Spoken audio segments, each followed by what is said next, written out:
नर्मदे हर। नर्मदे हर। बहुत सारे लोगों से मैं उत्तर तट पे मिला था। यहाँ पर ऐसे कुछ चेहरे दिख रहे हैं।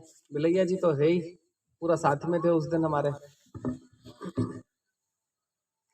और उनके मित्र का भी अभी आगमन हो गया, वो भी साथ में थे। तो बहुत सारे ऐसे चेहरे, आप बैठी हुई हैं यहाँ पर, बहुत सारी महिलाएं ऐसी बैठी हुई हैं जिनके साथ हमने सहभोज भी पाया था। तो उत्तर से अब दक्षिण तट तक डिंडोरी में वापस पहुंच आए। असल में एक बड़ी महत्वपूर्ण घटना है। आप लोगों के तो, आप तो परिक्रमा के क्षेत्र में है, तीर्थ क्षेत्र के आप लोग वासी हैं, तो जितनी आपकी उम्र होगी उससे ज्यादा संख्या में परिक्रमा करते हुए लोग निकल कर गए होंगे। नित रोज कोई ना कोई व्यक्ति आपके यहाँ से निकलता है। 6 महीने तो पूरे लोग बाग परिक्रमा करते हुए आपको दिखते हैं। भारत की एक बहुत बड़ी महत्वपूर्ण चीज रही है जिसके कारण आज भी हम लोग मैया की पूजा अर्चना कर पा रहे हैं, और वो महत्वपूर्ण बात रही है भारत की परंपराएं। भारत के राष्ट्र का अगर किसी को कोई परिचय लेना हो, और मुझसे अगर कभी कोई बाहर के व्यक्ति का पूछा जाता है कि भारत का एक शब्द में परिचय क्या हो सकता है, तो जिसको मैं परंपरा कहता हूं उसको मैं अंग्रेजी में ट्रेडिशंस कहता हूं। क्योंकि परंपराएं जो होती हैं वो हमारे संस्कारों से आती हैं। जैसे संस्कार हमारे कुल के होते हैं, ग्राम के होते हैं, समाज के होते हैं, और अंत में एक वृहद समाज जिससे कहीं कोई राष्ट्र बनता है, उसके जो संस्कार होते हैं उनसे परंपराएं बनती हैं। और संस्कार के गहराई में क्या होता है? संस्कार की गहराई में हमारे शास्त्र होते हैं, क्योंकि शास्त्र ही है जो कहीं परिवारों में, समाजों में, राष्ट्र में हमको बताते हैं कि हमको होना कैसे है। उससे हमारी परंपराएं बननी शुरू होती हैं। भारत परंपराओं का देश है, लेकिन उन परंपराओं के पीछे कहीं कोई गहरा प्रयोग भी है, और वो प्रयोग शास्त्र का है। अगर मैं आज जब आया, हम साहब में बैठे हुए थे, तो बर्मन जी के साथ मेरी चर्चाएं चल रही थी, आप बैठे हुए। मैं उनसे कह रहा था कि जो बड़ी लंबी बातें मैंने उनको कही, उनको बहुत शॉर्ट में आपसे कहूंगा, क्योंकि सहभोज में जाएंगे, कि अगर भारत परंपराओं का है तो परंपराओं के पीछे अगर शास्त्र हैं तो शास्त्र के पीछे कोई हमारा एक बहुत बड़ा ज्ञान है जो हमारे ऋषियों से आया। ऋषियों को परमात्माओं ने, दिव्य सत्ताओं ने वो ज्ञान दिया जिसको उन्होंने शास्त्रों में ढाला। शास्त्रों तक हम तक वो पहुंच पाए। तो जब हम परंपराओं को लेते हैं तब हम पूरे शास्त्रों को भी ले लेते हैं, और जब शास्त्रों को पकड़ते हैं तो कहीं हम परमात्मा के आशीर्वाद को भी ले लेते हैं। यही परंपराएं हैं जो मुझे लगता है मैया जी के पूरे तीर्थ क्षेत्रों में, दोनों तटों पर सदियों से मौजूद रही हैं और आज भी हैं। एक महत्वपूर्ण बात जो मैं कहना चाह रहा था कि अगर हमने परंपराएं जीवंत रखी तो मैया की परंपरा का, मैया की परिक्रमा का बहुत बड़ा अध्याय जीवंत रखेंगे। और वो परंपराएं ही हैं जिनसे आप सब बने हैं। इस परिक्रमा का अध्याय बना है, हम जैसे लोग चलते फिरते बने।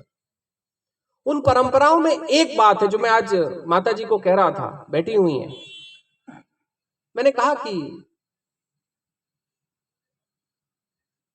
आरती मैया की करनी है, उन पुरुषों की नहीं जो पुरुष कहीं मैया का जल लेकर चल रहे हैं। क्योंकि होता यह है कि मैया बहुत पीछे हो जाती है, पुरुष बहुत आगे हो जाते हैं। व्यासपीठें कहीं इतनी बड़ी हो गई हैं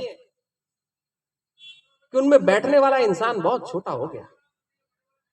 मुझे लगता है कि ये जो परंपराएं, जो छोटा सा उदाहरण मैंने आपको कहा था कि आरती मैया की, हम तो उनके पीछे चल रहे हैं, उनके विराट स्वरूप के पीछे चल रहे हैं। मैं कहानी कह रहा था कि पुष्पों को लेने का, पुष्प मालाओं को लेने का अधिकार परमात्मा का है। हम तो उसके बिखरे हुए फूल ले सकते हैं जो हम ले लेते हैं। देखिए, हुआ भी बड़ा मजेदार। मैया की एक घटना देखिए कि क्या महत्वपूर्ण घटना हुई, कि जो लोग नहीं जानते हैं, मुझे वो अक्सर आते हैं और जबरदस्ती गले पे माला डालना चाहते हैं। तो मैं उनको रास्ते में कहीं चलते चलते इतना कह देता हूं कि वो अधिकार मैया का है, पीछे रथ आ रहा है, आप डाल दीजिएगा। हाथ में देने हैं उसके बिखरे हुए तो मैं ले लेता हूं, क्योंकि ये परंपरा थी। तो ये शास्त्र का भी उदाहरण था। परंपराएं जब कहीं पर शास्त्रीय नहीं बचती हैं तो किसी का कोई महत्व नहीं बचता। और देखिए आज घटना क्या बची आपके डिंडोरी में, कि मालाएं तो खत्म हो गई थी। जब माताओं का समय आया और अंत में आप जब आई मिसेस बिलैया जी, तो आपको वही पुष्प मिले जो माता को पहले अर्पित कर दिए गए थे। मैं कहता हूं माता ने दिखा दिया कि हमको करना क्या है, उसके बिखरे हुए फूलों को हम तक पहुंचा देंगे। उनके बिखरे हुए फूल अगर हम तक पहुंच पा रहे तो हमने परंपराओं का बहुत बड़ा अध्याय गढ़ दिया, क्योंकि मालाओं का अधिकार तो उसका है, देवता का है, उनका है। या तो वो जो दिव्य है या जो दिव्य हो गए, बीच वालों का नहीं है। या तो दिव्य हो गए उनका है जो लेट चुके 6 फीट में, या जो 6 फीट में लिटा देते हैं उनका है। धर्म की दुनिया में कम से कम, बाकी सब समाज की एक बहुत बड़ी घोषणा है, उसका विषय मेरा नहीं है। मेरा विषय धर्म का जरूर है, क्योंकि धर्म से ही हमारी परंपराएं हैं, और परंपराएं हैं तो हमारे रक्त के अंदर का सनातन। अगर परंपराएं बिखर गई तो ये सनातन बिखर जाएगा, और बिखरा नहीं आज तक। ये इसलिए हो पाया क्योंकि हमारे पूर्वजों ने परंपराएं बना के रखी। उसी परंपरा में मैया की परिक्रमा। और ये परिक्रमा क्यों, मैं हर जगह जाकर पूछता हूं कि परिक्रमा क्यों। मैंने पीछे भी शायद पूछा होगा उत्तर तट पे कि परिक्रमा क्यों। क्योंकि पूरे विश्व में मात्र एकमात्र मैया है जिनकी परिक्रमा होती है। कुछ नदियों की लोगों ने अभी अभी शुरू की है, कुछ दिव्य नदियों की अभी शुरू हुई है, लेकिन वो परिक्रमा नहीं है, वो एक यात्रा है। परिक्रमा तो मैया की है। आखिर परिक्रमा क्यों, क्यों सनातन इतिहास मैया की परिक्रमा करता रहा। हम जानते हैं, मुझे यहां पर कुछ भी ऐसी कहने की जरूरत नहीं। आप सब लोग मैया की दिव्य सत्ता का रोज उदाहरण अपने जीवन में देखते हैं। शायद ही कोई ऐसा होगा जिसको मैया ने अपनी दिव्यता से परिचय नहीं कराया होगा। और आप तो तीर्थ क्षेत्र के हैं, तो मुझे ये बताना कि मैया कितनी दिव्य है। मैं लगातार कहते हुए आ रहा हूं अपने जहां पर भी मैं जाता हूं कि मुझे कोई आवश्यकता ये बताने की नहीं कि मैया कितनी दिव्य है। मुझे लगता है आपके जीवन में उसके संस्कार हैं, और अगर संस्कार नहीं होते तो आपका जन्म यहां नहीं। तो आपको मैया की दिव्यता कहीं ना कहीं किसी न किसी रूप में अपने जीवन में मिल ही चुकी है। अगर मैं आपको मैया की दिव्यता के बारे में बताऊंगा तो होगा ऐसे कि मिठाई की दुकान को मैं बता रहा हूं कि मिठाई कितनी मीठी है। और अक्सर हो यही रहा है कि तीर्थ क्षेत्र में बैठे हुए लोगों को बताया जा रहा है कि मैया कितनी दिव्य है। मैं ये बात इसलिए कह रहा हूं क्योंकि मुझे लगता है कि तीर्थ क्षेत्र के लोगों का बहुत बड़ा एक दायित्व है। वो दायित्व है मैया की परिक्रमा के उस जीवंत अध्याय को, उससे भी पुनर्परिचित होना जिसको हम विस्मृत हो रहे हैं। असल में मैया की परिक्रमा मैया की दिव्यता की तो होती ही थी, लेकिन लाखों सालों के इन इतिहास में जब देवताओं ने भी परिक्रमा की थी, जिसे आज जितेंद्र जी ने जिसका उल्लेख किया, उत्तर तट से बोधवाड़ा के ग्राम से देवताओं ने अपनी परिक्रमा आरंभ की थी। मैं उस बोधवाड़ा को खोजते खोजते गया था, वो मंदिर भी मुझे मिला। देवताओं द्वारा जो स्थापित शिवलिंग था, जिसकी कहानी कहीं स्कंद पुराण के रेवा खंड में आती है, वो शिवलिंग भी मुझे मिले। तो देवताओं ने भी जब परिक्रमा की थी तो मैया की दिव्यता के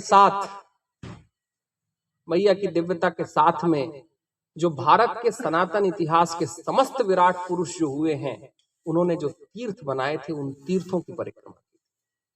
असल में जब मैया की हम परिक्रमा करते हैं तो भारत के सारे दैवी इतिहास की परिक्रमा कर लेते हैं, सारे तीर्थों की। आप नाम लीजिए मुझे और बता दूंगा तीर्थ कहां पे। आपकी स्मृति में जो तीर्थ होंगे वो भी, जो नहीं होंगे वो भी। मैया की एक बार अगर मैया के चरणों पे आप दोनों तटों पर चल लेते हैं तो भारत के दैवी और सनातन इतिहास का ऐसा कोई विराट तीर्थ नहीं है जो मैया के चरणों में नहीं है। केदारेश्वर भी है, बद्रिकाश्रम भी है, बामन शक्तिपीठ भी हैं। आप जिन ऋषियों की, जिन कुलगोत्र परंपराओं से आप हैं, वो भी हैं, उनके भी स्थान, जहां से शास्त्र लिखे गए वो भी हैं। जहां से शास्त्रों की परंपराएं वो भी हैं, जहां से उपनिषद लिखे गए वो भी हैं। ज्ञान और विज्ञान की भारत की समस्त दैवी परंपरा का कोई ऐसा नहीं है जो मैया के तटों पर मौजूद नहीं है। तो जब आप मैया की परिक्रमा कर रहे होते थे, जब हम जैसे लोग परिक्रमा करते हैं, तो हम भारत के उस पूरे सनातन इतिहास से परिचित होते हैं जिससे कहीं हम बने हैं। इसीलिए मैया की परिक्रमा है, क्योंकि एक बार मैया की परिक्रमा कर लेने के बाद भारत के सनातन इतिहास से आप अपरिचित नहीं रह जाते। और जो सभ्यता, जो समुदाय अपने इतिहास से अपरिचित नहीं होता, वो अपने भविष्य का नित नया निर्माण करता है। और भारत ने यही किया, इसलिए देवताओं ने भी मैया की परिक्रमा की, क्योंकि जब देवताओं ने परिक्रमा की तो उस दैवी इतिहास से कहीं इस दैवी भविष्य को भी तो गढ़ा। मैया की एक परिक्रमा का महत्वपूर्ण अध्याय मैया के तीर्थ है। आप तो तीर्थ क्षेत्र के हैं, पता नहीं मुझे आपको पता या नहीं पता, लेकिन यहां से कुछ दूरी पर आप जाएंगे रामेश्वमेघ में। मैं अक्सर जवान जो बच्चे बैठे होते हैं, जब मुझसे पूछते हैं कि आप इन तीर्थों की यात्राएं करते हैं, जाते हैं, आप लोगों ने अगर कभी रेवाखंड पढ़ा होगा, और नहीं पढ़ा तो पढ़िएगा जरूर। और रेवाखंड को पढ़ने के बाद जब प्रश्न उठे कि ये तीर्थ कहाँ है, तब मुझसे संपर्क जरूर करिएगा, क्योंकि रेवाखंड के कोई ऐसे तीर्थ नहीं है जो मुझे अभी तक नहीं मिले। जो बाकी है वो मैंने ढूंढ लिए, कुछ एक जो नहीं मिले, वो मैया की कृपा रहेगी तो रास्ते में खोजते हुए हम पकड़ लेंगे। क्योंकि आज के समय में हुआ यह है कि पिछले 70 सालों से तीर्थों की एक जो पुनर्रचना थी वो कहीं हुई। मैया की कृपा बन रही है, उन तीर्थों को पुनर्परिचित होने का सौभाग्य मिल रहा है। लेकिन एक बड़ी महत्वपूर्ण बात कहूंगा कि आखिर ये तीर्थ, ये मैया की परिक्रमा, ये हमारा सांस्कृतिक इतिहास भी है, ये हमारी संस्कृति का भी इतिहास है। क्योंकि हमारा सांस्कृतिक इतिहास हमारी जीवन की धाराओं से बना हुआ था, और जीवन की धारा में हमारा शास्त्र, हमारी दैवीता और मैया के अलंकरण थी। छोटी छोटी नदियां जिनको आप पार करके जाते हैं और शायद उनका नाम भी नहीं पढ़ते, उन नदियों के पीछे भारत का पूरा एक इतिहास है। अगर उन नदियों के नाम से हम परिचित हो जाएं तो भारत के इतिहास से परिचित हो जाते हैं।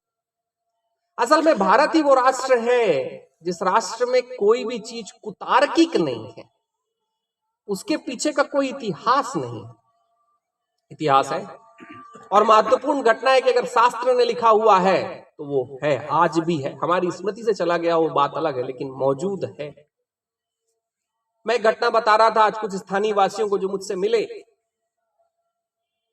मैं बर्मन जी को, आज हमारी बहुत लंबी चर्चा हुई, मैं उनको बता रहा था कि बताइए, जहां से आपके पीछे जो सिवनी नदी आप कहते हैं, सिवनी नदी पड़ती है जब यहां से पीछे अमरकंटक की तरफ आप जाते हैं, वो सिवनी नदी इसलिए थी क्योंकि वो शास्त्रों की वाहनी थी।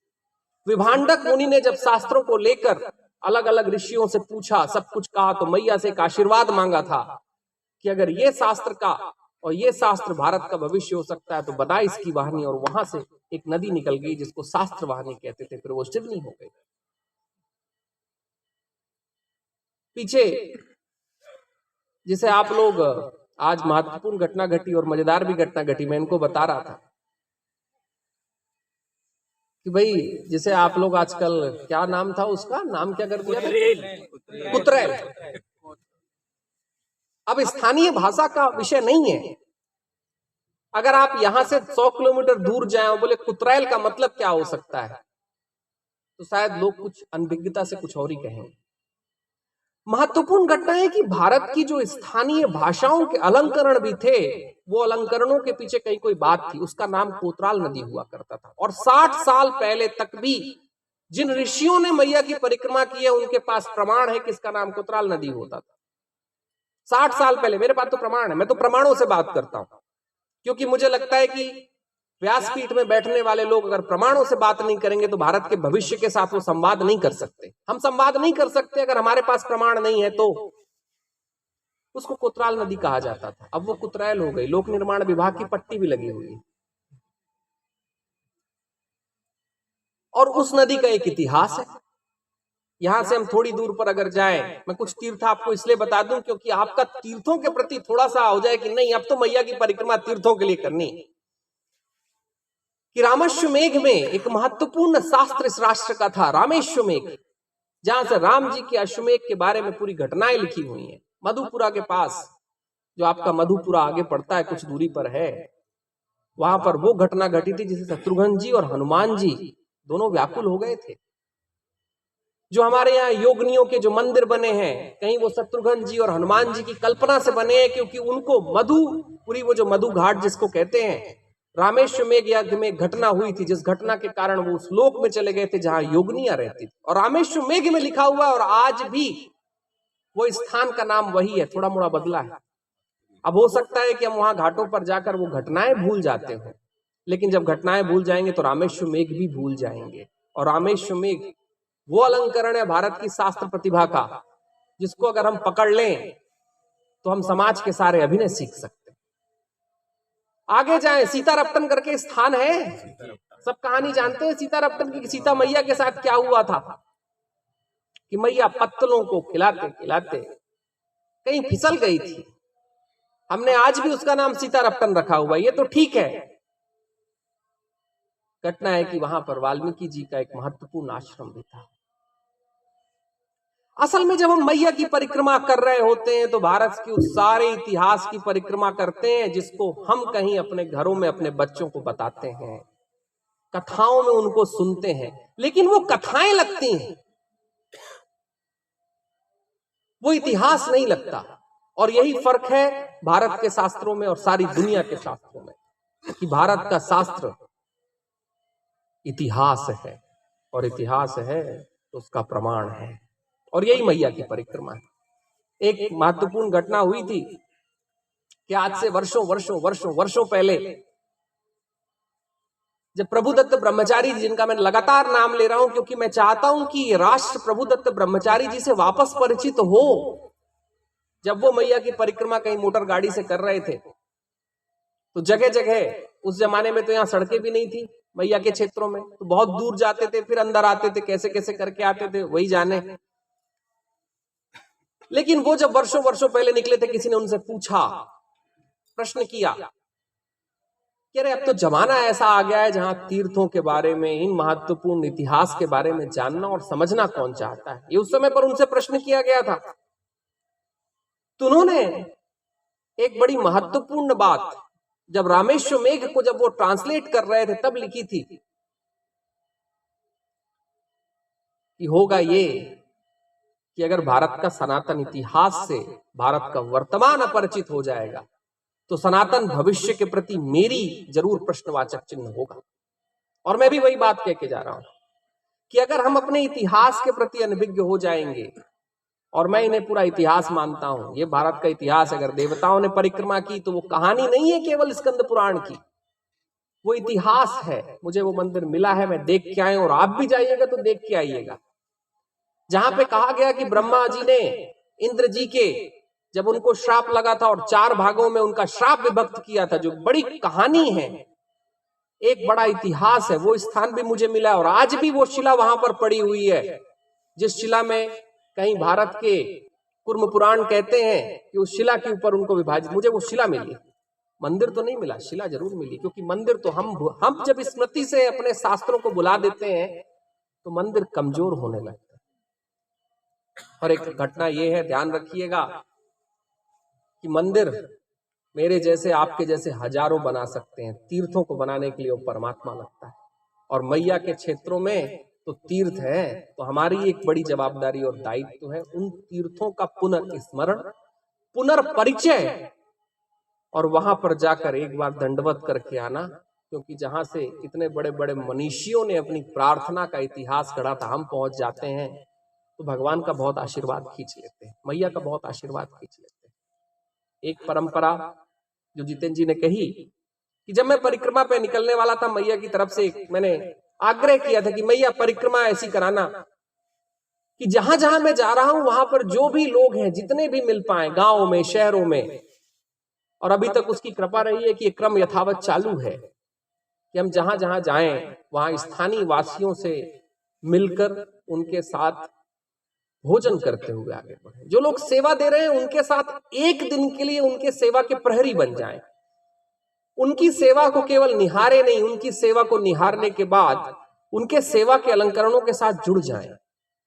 क्योंकि अगर हमने इतना कर दिया तो एक और बड़ी परंपरा इस राष्ट्र की रही है, परम श्रेष्ठ गौरी शंकर महाराज जी की, जिनके कारण और जो मैया के खंडों के अद्वितीय व्यक्ति रहे। आज से 125-150 साल पहले जब वो मैया के क्षेत्रों में अपना जीवन जब बिता रहे थे तो उन्होंने एक काम किया था। तो गाड़ियों से, घोड़े गाड़ी होते थे, गधे गाड़ी होती थी, हाथी होते थे, जो भी होता था उससे उन्होंने गांव गांव में जाकर भंडारे कराए थे, स्थानीय वासियों के साथ मिलकर भोजन किया था, भोजन कराया था। और इससे एक घटना बड़ी घटी थी और उन्होंने एक आग्रह किया था।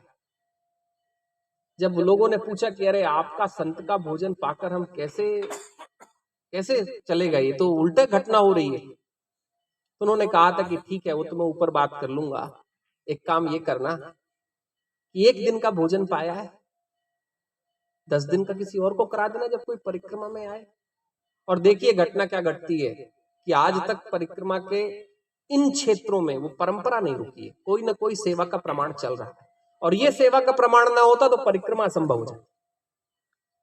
आज जितने परिक्रमावासी चल पा रहे हैं वो सेवा के जो कार्य चल रहे हैं उनके कारण चल पा रहे हैं, नहीं तो इतनी बड़ी परिक्रमा लोग कर लें जहां पर आपसे कुछ ना पूछा जाए, कुछ ना जाना जाए, आपको परिक्रमावासी मानकर लोग अपना घर खोल दें, भोजन करा दें, हॉस्पिटल पहुंचा दें, अगर आपके हाथ पैर खराब हो चुके हैं तो आपको गाड़ियों से थोड़ी दूर तक रवाना कर दें, आपका लगेज ले लें, बैग ले लें। ये और कहां होता है? आप केदार जी गए हैं,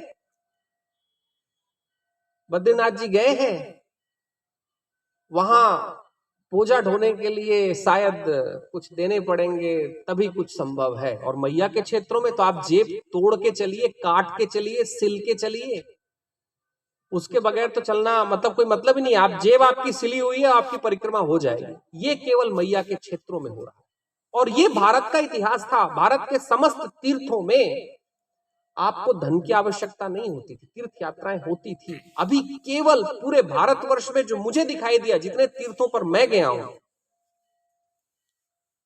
कि अगर आप मैया की परिक्रमा पे बता भी दें कि आप निकलने वाले हैं तो लोग मैया के तटों तक छोड़ के आ जाते कि मैया क्या हो रहा है। तो एक बड़ी अद्वितीय परंपरा भारत की मैया के क्षेत्रों में चल रही है। तो मेरा मैया से आग्रह था कि हम उनके साथ मिलते जुलते भोजन करते हुए आगे बढ़े। परम श्रेष्ठ गौरी शंकर महाराज जी ने जो इतने वर्षों की परंपरा की, उस परंपरा में थोड़ा सा तो हम भी सीखें उनसे। मेरा मत था और मत है और मत रहेगा कि तीर्थ क्षेत्रों में जब हम जैसे लोग चले तो सनातन सहभोज करते हुए चले, उस परंपरा का स्वागत करते हुए चले जहां पर मैया का ही तो क्षेत्र था, जहां पर सब विदा हो जाता था, संगत और पंगत चलती थी। संगत चलती थी, लोग संग रहते थे, और पंगत चलती थी, साथ में बैठ के भोजन पाते थे।